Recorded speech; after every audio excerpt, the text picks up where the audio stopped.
All right, it is January 4th, another episode of Stand Tall. We're in chapter 6 of The Art of War, and then we're going to go over to the Daily Stoic. Verse 8. Hence, that general is skillful in attack, whose opponent does not know what to defend, and he is skillful in defense, whose opponent does not know what to attack. So if your opponent doesn't know where to attack or where to defend, that makes you more skilled because you're smarter.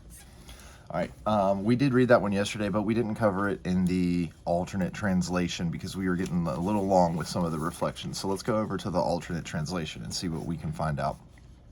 Master Sun says, to advance irresistibly, push through their gaps. To retreat elusively, outspeed them. Ho Yang-chi reflects on this, that if your forces push through the opponent's gaps as they move forward and take advantage of speed when they retreat, then you can overcome the opponent while the opponent cannot overcome you. Zhang Yu says that at a standoff, if you rush in and strike when you see a gap, how can the enemy fend you off? Having gained the advantage, you retreat, hastening back to your stronghold for defense.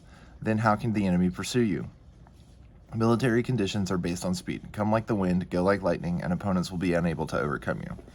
All right, so this is important why we train, because not everyone can be fast naturally.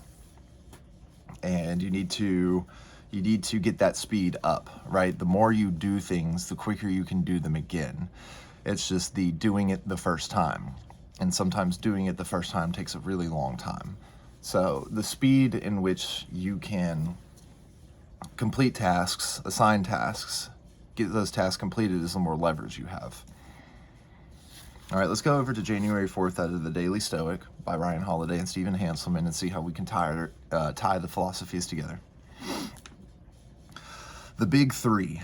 All you need are these: certainty of judgment in the present moment, action for the common good in the present moment. We don't always do that. I don't always do that.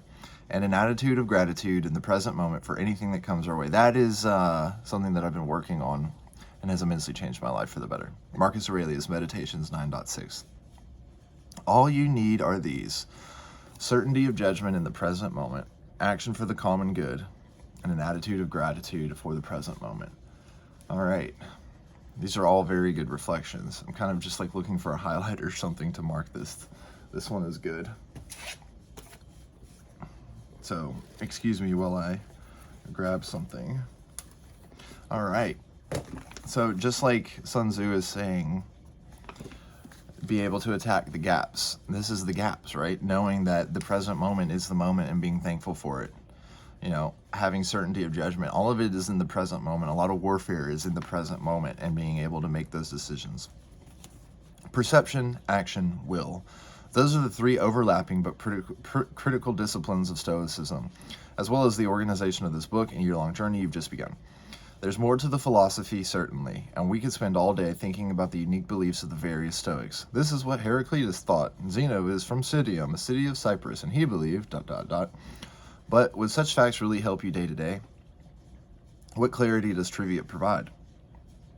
Instead, the following little reminder sums up the three most essential parts of the Stoic philosophy worth carrying with you every day into every decision. Control your perceptions, right? Face reality every day.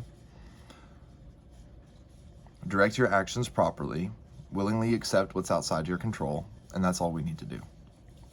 I love this. I love this. This is great because, like, what clarity does trivia provide? Like, there are like the three fundamental things about like controlling your perceptions, directing your actions properly, and accepting what's outside of your control, right? Being gracious for the present moment, trying to do what's in the common good, and then certainty of judgment, like be confident in the decisions you make. So, like, what clarity does trivia provide, right? Like, I mean, there's so many frivolous things that we can pay attention to, like the rag mags at the checkout line, or certain news stories and things that just don't matter. It's just trivia at the end of the day, right? Whether it's sports or politics, right? The stories never really change. It's just the characters are just a little bit different. And the same thing with movies and TV shows. I mean, knowing this trivia, it could be great at a little get together or a night out on the bar when you can quote that line from The Office that everyone thinks is funny, or you know that one cultural reference in that movie. But we've come to a time where cultural references are almost diluted. And so what are the things that we can cling to, right, going into 2024 that give us certainty of character instead of trying to imitate things that we see on TV or read in the news or see on Facebook.